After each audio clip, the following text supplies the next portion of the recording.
Jadikanku hamba yang berkenan selalu.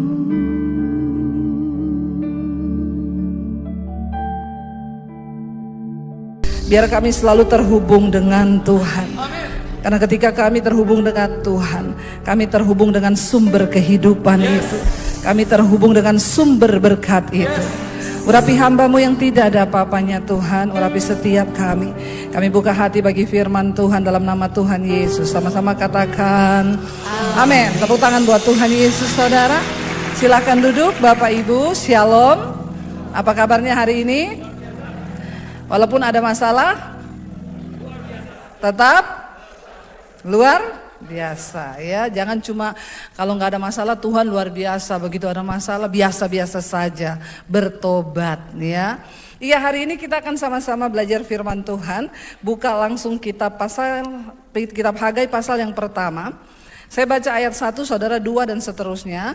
Ya, tolong baca dengan suara ya, jangan tidak baca. Karena saya tahu orang Bandung ini semuanya pendiam. Insya Allah ya. Saya baca ayat yang pertama. Pada tahun yang kedua zaman Raja Darius ya, dalam bulan yang ke-6 pada hari pertama bulan itu, datanglah firman Tuhan dengan perantaraan Nabi Hagai kepada Zerubabel bin Sealtiel bupati Yehuda dan kepada Yosua bin Yosadak imam besar. Bunyinya 2. Beginilah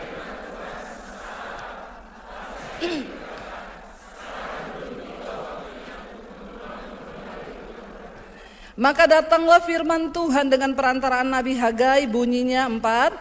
Apakah sudah tiba waktunya bagi kamu untuk mendiami rumah-rumahmu yang dipampani dengan baik, sedang rumah ini tetap menjadi? Oleh sebab itu beginilah firman Tuhan semesta alam, perhatikanlah keadaanmu. Ayat 6. Kamu makan tapi tidak sampai kenyang. Kamu minum tapi tidak sampai puas. Kamu berpakaian tapi badanmu tidak sampai panas. Dan orang-orang yang bekerja untuk upah, ia bekerja untuk upah yang ditaruh dalam pundi-pundi yang berlubang.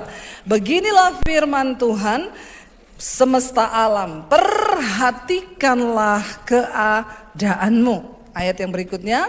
Jadi naiklah ke gunung, bawalah kayu dan bangunlah rumah itu. Maka aku akan berkenan kepadanya dan akan menyatakan kemuliaanku di situ. Firman Tuhan. Kamu mengharapkan banyak tapi hasilnya sedikit. Bahkan ketika kamu membawanya ke rumah, aku menghembuskannya. Oleh karena apa? Demikianlah firman Tuhan semesta alam. Oleh karena rumahku yang tetap menjadi reruntuhan, sedang kamu masing-masing sibuk dengan urusan rumahnya sendiri. Itulah sebabnya, baca, langit menahan embunnya dan bumi menahan hasilnya. Dan aku memanggil kekeringan datang ke atas negeri, ke atas gunung-gunung, ke atas gandum, ke atas anggur, ke atas minyak, dan ke atas segala yang dihasilkan tanah, ke atas manusia dan hewan, dan ke atas segala hasil usaha. Sampai di situ, saudara. Saudara, keadaan dari kitab Hagai pasal yang pertama ini adalah ketika bangsa Israel mereka pulang dari pembuangan di Babel selama 70 tahun. Siklus kehidupan bangsa Israel selalu berulang. Cari Tuhan, bertobat, diberkati. Diberkati, lupa Tuhan.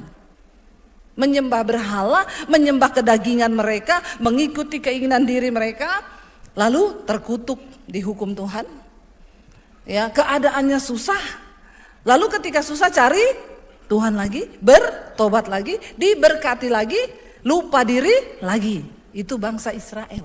Mirip sama orang Bandung nggak? Oh enggak ya, insya Allah ya. Itu sih manusia memang begitu.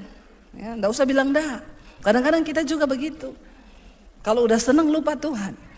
Ketika bangsa Israel menyakiti hati Tuhan, mereka menyembah berhala, mereka hidup dalam kenajisan, mereka hidup dalam hal yang mendukakan hati Tuhan. Tuhan izinkan mereka mengalami pembuangan ke Babel. Ya, Raja Nebukadnezar datang menyerang Israel dan mereka ditaklukkan, lalu mereka dibawa paksa ke Babel untuk bekerja di Babel. 70 tahun lamanya. Lama atau cepat? Lama. 70 tahun kita sudah jenggotan, udah tua. Tiba-tiba ketika Raja Koresi naik menjadi raja di Babel, dia mengizinkan orang Yerusalem, orang Israel pulang kembali ke negerinya. Pulang, udah cukup lah. Ya, mereka sudah lama bekerja paksa di sini, suruh pulang aja ke negerinya. Ketika mereka pulang, saudara, tentu 70 tahun ditinggal, rumahnya, tanahnya, bait suci sudah menjadi reruntuhan karena Alkitab berkata Babel menyerang Yerusalem, semua perkakas di rumah Tuhan dirampas, emas, semua itu perlengkapan di rumah Tuhan itu emas, saudara semua. Ya, makanya sekarang emas naik daun. Kalau ada duit beli emas, karena emas itu milik Tuhan. Ya, perlu kita itu nyimpen, jangan semua uang dihabis-habiskan. Orang Kristen itu nggak berhikmat. Ya, punya uang habis-habisan. Kayak Yusuf ketika diberkati, nabur udah simpan untuk berjaga-jaga. Ketika datang masa kelaparan, engkau punya tabungan. Amin. Ya, tata hidup, menata hidup tuh harus. Orang Kristen kadang lupa diri ketika diberkati habis semuanya, saudara, buat kedagingan nggak ada disisakan. Ketika bangsa Israel pulang 70 tahun ditinggal, kira-kira rumahnya masih bagus enggak? Bahkan bait suci ada udah runtuh. Perkakasnya dibawa ke Babel untuk penyembahan berhala. Ya. Mereka pulang ke negeri yang 70 tahun ditinggal sudah berdebu, rumahnya udah banyak tikus, udah banyak kecoa, udah banyak segala macam lah di situ. Ya, lalu manusia itu ketika dalam keadaan yang seperti itu, yang pertama dia pikir apa? Kalau saudara nih, ya makanya Alkitab bilang, kalau baca Alkitab itu renungkan. Jangan cuma enggak ngerti, direnungkan. Bayangkan ya 70 tahun dibawa ke Babel, kerja paksa, pulang kembali ke rumah. Aduh, itu pasti keadaan rumahnya itu udah sampah, udah berdebu, udah tua, udah gini, udah hancur semua. Ketika kita mendapati keadaan rumah kita seperti itu, yang pertama dalam hati kita tuh mau ngapain ketika kita yang mengalami begitu? Bersih-bersih, bangun lagi. Lalu mulai berpikir untuk kerja lagi. Ngapain ya? Zaman itu semua pertanian, nanam anggur lah, nanam gandum, nanam semua-muanya. Memang semua manusia normal seperti itu. Karena manusia itu suka kenyamanan. Kalau nggak nyaman dia pasti akan, ya itu makhluk sosial yang diciptakan Tuhan. Kalau dia nggak nyaman dia pasti akan berusaha bagaimana hidupnya nyaman, itu normal loh. Kalau yang nggak normal juga banyak sekarang. Maunya tidur, mager tapi pengen diberkati. Ya, tidur terus anak-anak muda main handphone, satu hari bikin status, semua akan indah pada waktunya. Keong racun, tidurmu terlalu miring, bangun. Firman Tuhan diklaim-klaim padahal dia nggak mau kerja, ya nggak makan kata Alkitab, amin. Ya, jangan punya iman yang mati, punya iman yang tidak berfungsi, punya iman yang tidak bisa menggerakkan. Iman tuh harus hidup. Kadang orang Kristen kayak begitu, normal, dia pengen usaha tuh. Ini keadaan udah nggak baik nih. Saya baru pulang nih 70 tahun, keadaannya semuanya begini, kacau. Dia nanam, saudara. Nanam, Tuhan bilang, karena itu ayat 5 bilang begini. Apakah kamu pikir sudah waktunya kamu mendiami rumahmu, kamu papani dengan bagus, kamu cat dengan bagus, kamu usahakan semua, kamu mulai menanam, kamu mulai begini, kamu mulai begitu. Tuhan bilang, perhatikanlah keadaanmu. Perhatikan keadaan kita hari-hari ini pun, kita ada di hari-hari yang sulit. Bukan cuma Indonesia, dunia sedang tidak baik-baik saja. Kenapa? Karena Alkitab berkata, di hari-hari yang terakhir akan datang masa yang sukar. Ini Alkitab yang bilang, jadi jangan ditengking. Masa yang sukar itu pasti terjadi. Karena sudah dinubuatkan di dalam Alkitab. Nggak bisa kau tengking, nggak bisa. Sekarang bagaimana kita bijaksana hidup di tengah masa yang sulit? Lalu saudara, Tuhan bilang, kamu pikir sudah waktunya kamu memapani, kamu punya rumah dengan baik, kamu punya Saya lagi di foto. Foto dulu Mas ya, foto. Cepat. Biar bagus ya. Sekali aja gini, saya begini. Udah ya, selesai ya. Karena nanti kalau kau foto saya lagi ngomong jadinya juga begini semua.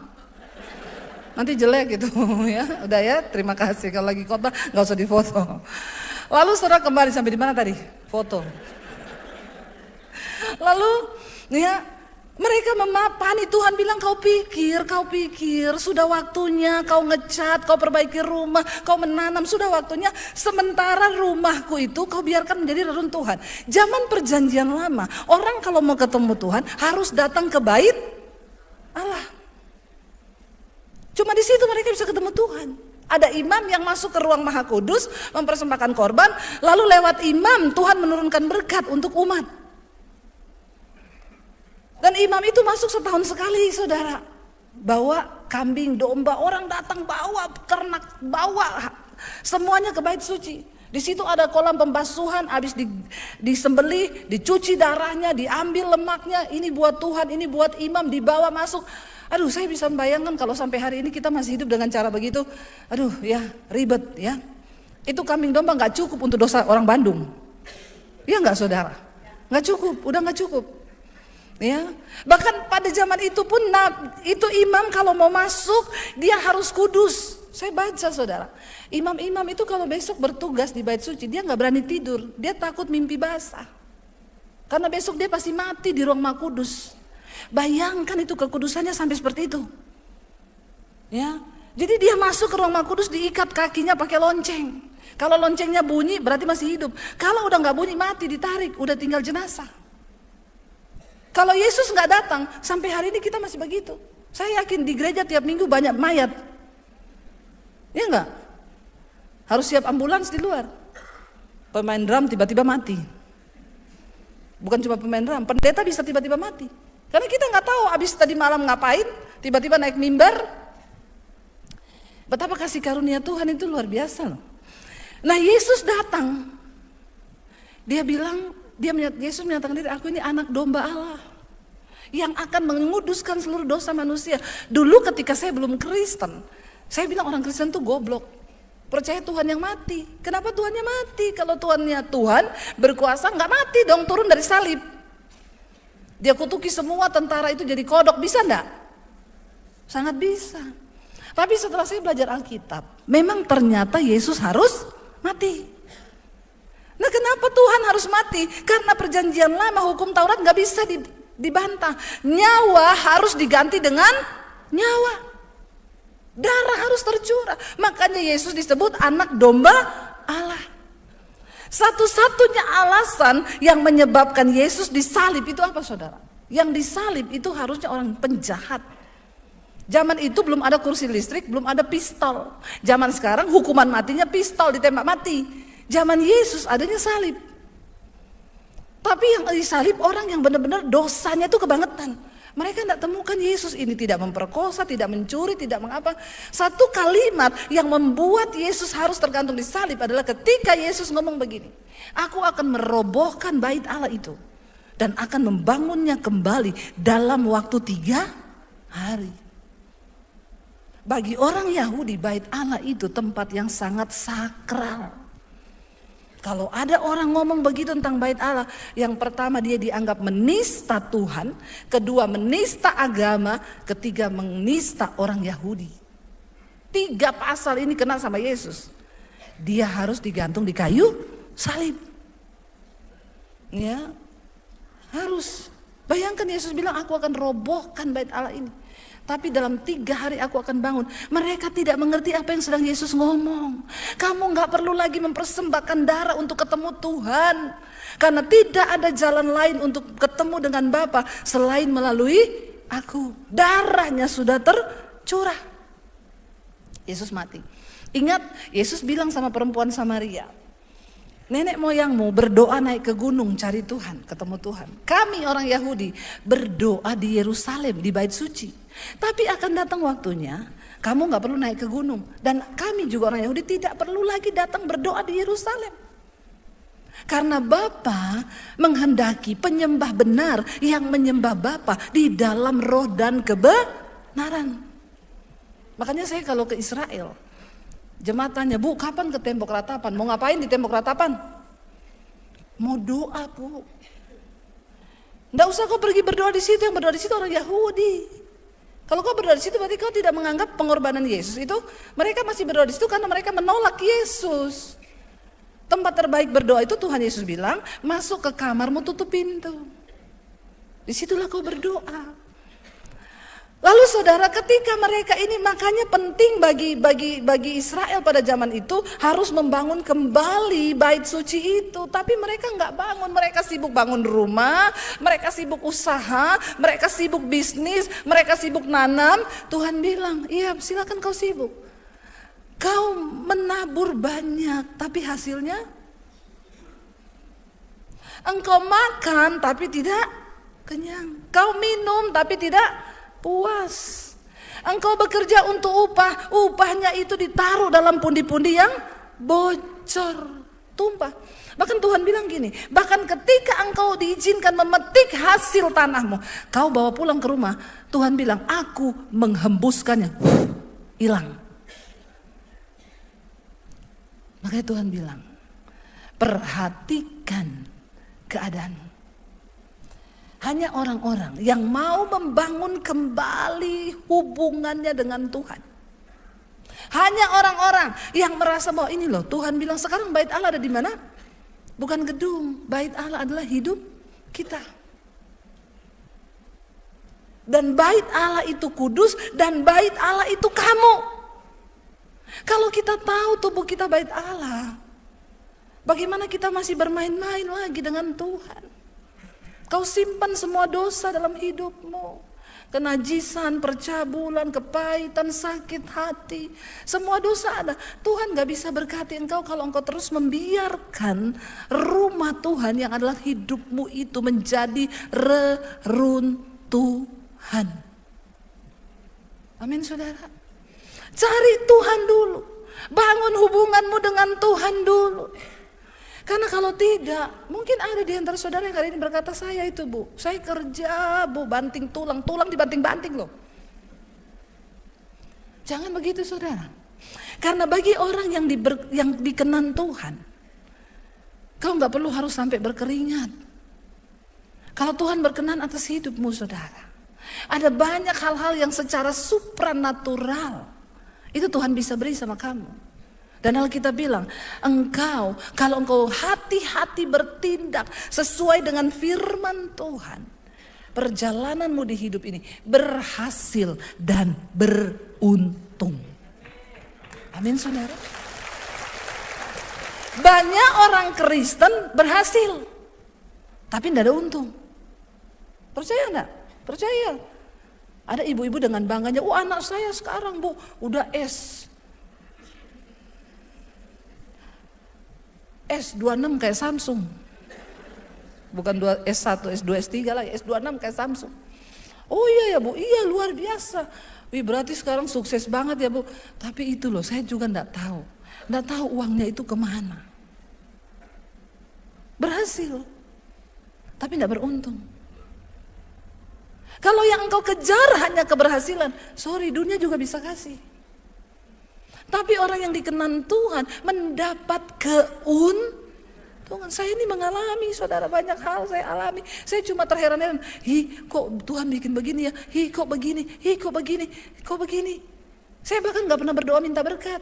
Percaya gak? Saya gak pernah berdoa minta berkat. Saya berdoa minta perkenanan Tuhan. Karena Tuhan Alkitab bilang, waktu Tuhan berkenan atas hidup seseorang, maka apapun yang menjadi keinginan hatimu, itu dipenuhi sama Tuhan. Waktu engkau hidup dalam perkenanan Tuhan, jangan cari berkatnya dulu, cari perkenanannya.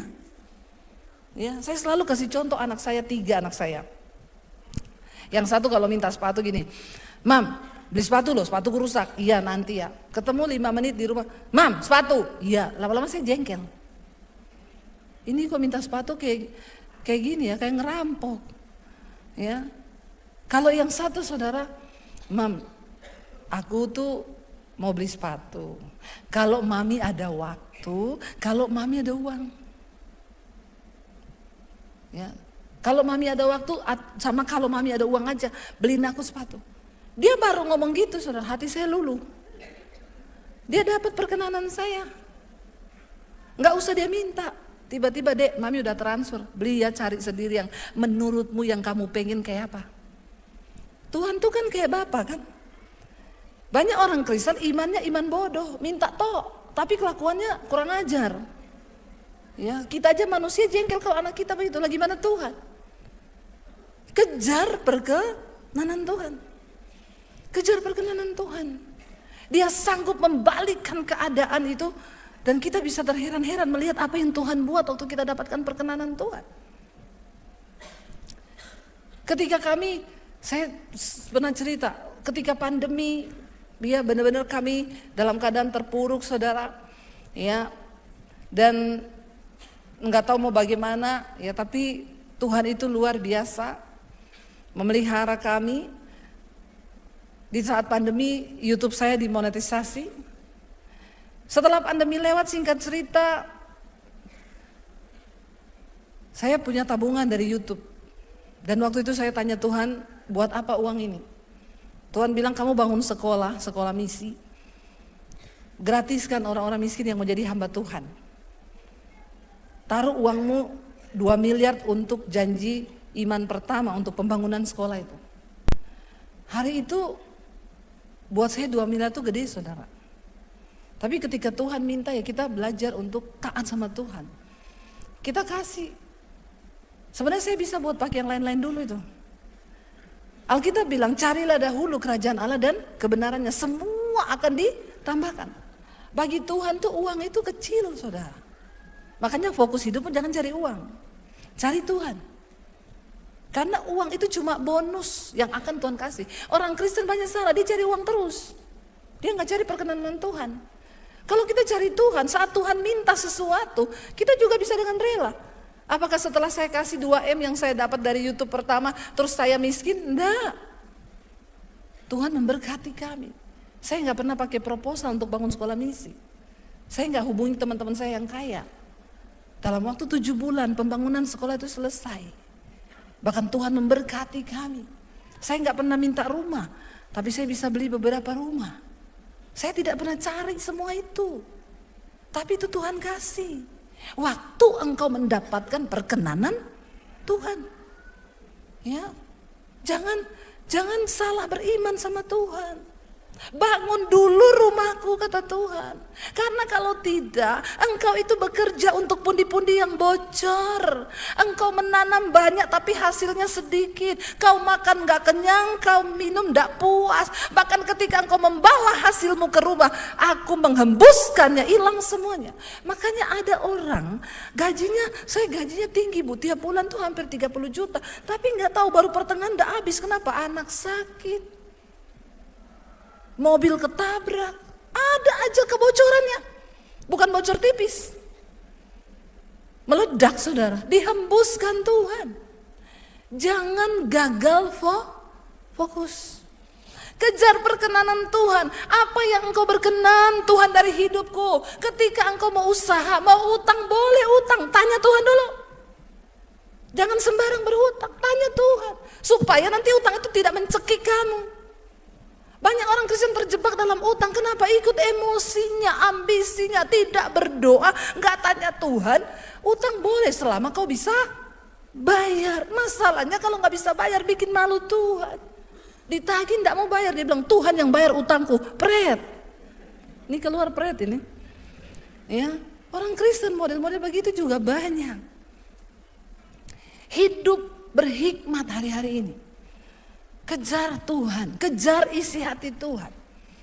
Jangan karena kau pengusaha, saya utang sesuka-suka saya dok. Ya, nggak pernah.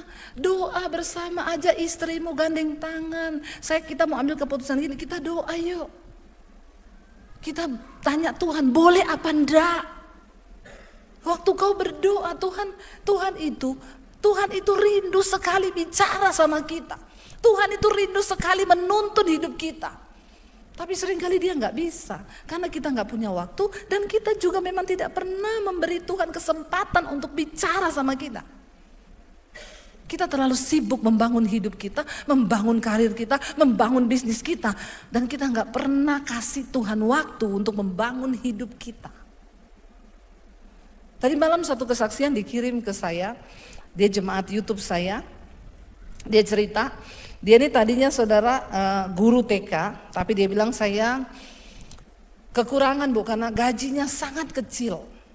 Lalu saya resign dari pekerjaan itu dan saya cari kerja, ya yang saya dapat kerjaan apa? Diterima sebagai ART, pembantu rumah tangga. Tapi lebih gede gajinya daripada dulu dia guru TK. Akhirnya dia terima karena ya wes ya, suaminya juga bekerja, tapi gaji suaminya hanya untuk bayar cicilan rumah. Dia bilang ketika saya jadi pembantu, waktu saya banyak kosong, setelah selesai bersih-bersih nyuci pulang. Saya akhirnya mulai ngelesi anak-anak yang tidak bisa baca. Kan dia guru TK, les anak-anak. Dia dapat banyak saudara. Ketika dia mulai les, tambah murid. 1 minggu dapat 2 juta, 4 minggu 8 juta. Ya. Lalu ketika dia dapat 8 juta, dia sudah mulai berbesar kepala.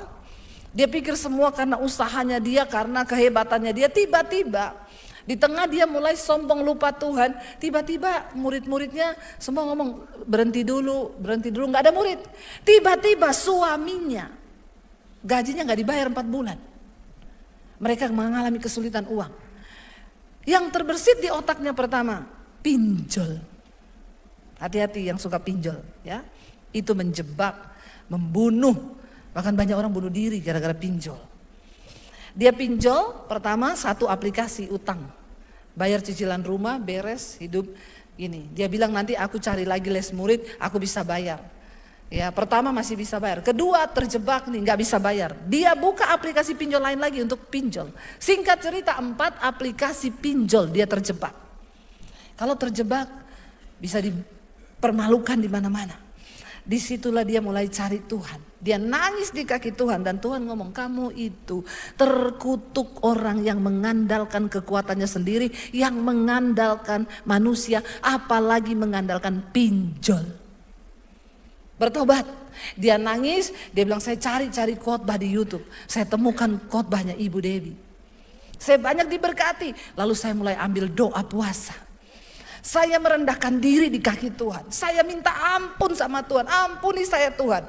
Tiba-tiba pinjol jatuh tempo. Setan bilang buka aplikasi pinjol lain. Pinjam lagi. Tidak. Dalam nama Yesus. Tidak. Terkutuk orang yang mengandalkan pinjol. Lalu dia mulai dapat murid 1, 2. Singkat cerita Tuhan mulai berkati. Dia mulai bisa bayar. Singkat cerita 3 pinjol selesai. Tapi suaminya belum digaji. Jadi dia itu 1 pinjol yang besar, dipermalukan, dihina begini-begini. Tiba-tiba suaminya dapat panggilan di kantor, terima uang saudara yang di luar dugaan. Dan uang hasil terima dari perusahaan, dari tempat dia bekerja, bisa nutup semua kekurangan mereka. Dia bilang, Bu, saya bukan cuma bilang wow sama Tuhan, tapi wow. Saudara, gak ada perkara yang mustahil bagi Tuhan. Bukankah Tuhan yang pegang kendali atas hidup kita? Bukankah Tuhan yang mengatur perputaran bumi ini? Naif banget kalau kita ini gak mempercayakan hidup sama Tuhan.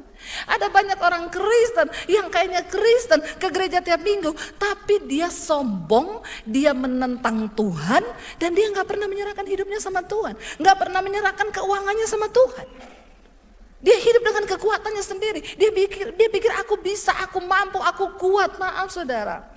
Bahkan nafas yang kita pakai hari ini itu cuma anugerah Tuhan. Bertobat. Amin. Jangan sombong. Duduk di kaki Tuhan. Bilang, Tuhan, apa yang kau mau dari hidupku Tuhan? Kalau kau mencoba hidup dengan kekuatanmu sendiri, engkau capek saudara. Terlalu sayang, umur kita Alkitab bilang 70 tahun. Kalau lebih 80 tahun, tapi kebanggaannya sakit penyakit. Sayang banget kalau hidup yang cuma 70 tahun. Kita pakai hidup dengan kekuatan kita sendiri dan kita gak pernah libatkan Tuhan. Saya ini saksi hidupnya Tuhan. Bagaimana saya melihat campur tangan Tuhan. Saya keluar dari rumah umur 2 setelah lulus SMA tahun 95. Saya diusir karena saya percaya Tuhan Yesus. Dibuang dari keluarga. Tapi saya bilang jangan bawa ijazah. Saya mau lihat Yesus kasih makan, kamu pakai apa? Saya keluar hanya dengan iman. Tapi iman yang bagaimana? Iman yang benar. Iman yang berkenan pada Tuhan. Hari ini kalau hidup saya bisa jadi berkat. Pertama bagi keluarga yang pernah membuang saya. Kedua bagi banyak orang. Hari ini saya hidup hanya karena anugerah Tuhan. Enggak ada karena kekuatan saya. Yang saya lakukan selalu duduk di kaki Tuhan nangis. Saya tidak pernah minta rumah. Saya tidak pernah doa minta uang. Saya tidak pernah doa minta mobil. Hari ini Tuhan memberkati kami begitu luar biasa. Bahkan saya bisa beliin mobil buat pendeta. Mungkin di sini banyak orang kaya. Tapi nggak semua orang kaya bisa beliin mobil pendeta. Tapi saya diizinkan Tuhan. Bukan untuk kekuatan dan kesombongan saya. Apapun yang bisa aku kerjakan, semua itu karena anugerah Tuhan. Anugerah Tuhan. Karena itu saudara, saya undang para imam musik maju ke depan. Mereka sudah takut nih ya. Mana dia tadi ya? Tadi pagi saya belum selesai khotbah, mereka maju. Jadi mereka mengintimidasi saya. Sekarang harus dipanggil baru datang ya. Jadi saudara, ya ayo kita percayakan hidup sama Tuhan. Tidak ada kuasa lain, bahkan hidup kita ini tidak punya kekuatan. Kita ini pusing tok saja sudah gak bisa apa-apa loh, benar gak? Kalau hari ini kita bisa berdiri, itu semuanya karena Tuhan. Karena itu mari bangun hubunganmu, rumah Allah yang ada dalam hidupmu itu. Supaya engkau terhubung dengan Tuhan. Kenapa kita harus terhubung? Dia sumber kehidupan, dia sumber kekuatan, dia sumber hikmat, dia sumber berkat kita. Mari bangkit berdiri bersama. Kita nyanyikan pujian tadi. Terima kasih Tuhan. Haleluya Yesus. Angkat tanganmu saudara.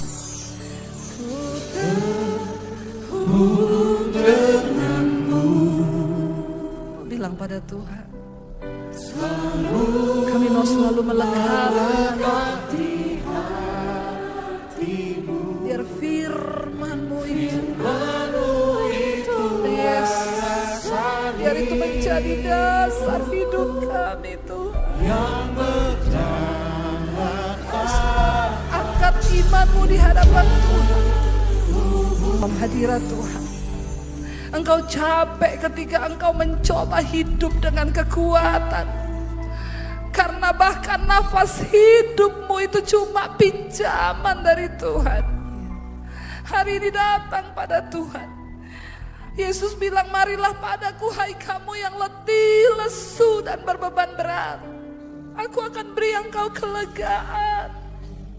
Tuhan sanggup memberikan saudara kelegaan bagi setiap kita. Bahkan tidak ada perkara yang mustahil bagi Tuhan. Tapi Dia tunggu engkau datang pada Dia, tersungkur di kakinya dan bilang, ini hidupku Tuhan. Ini hidupku Tuhan.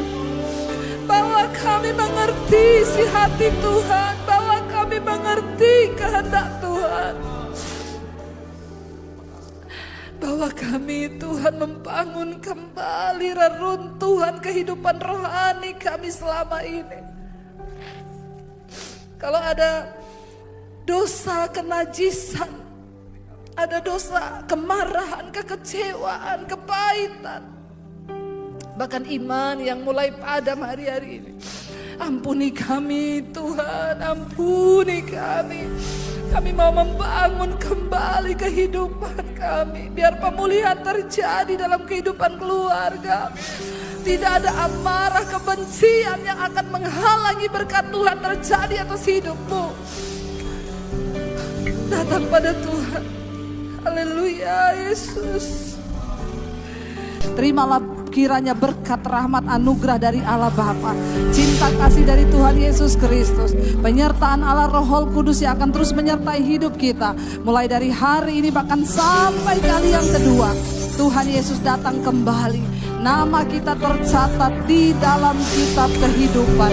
Karena itu mari kita berkata di dalam nama Tuhan Yesus, katakan bersama.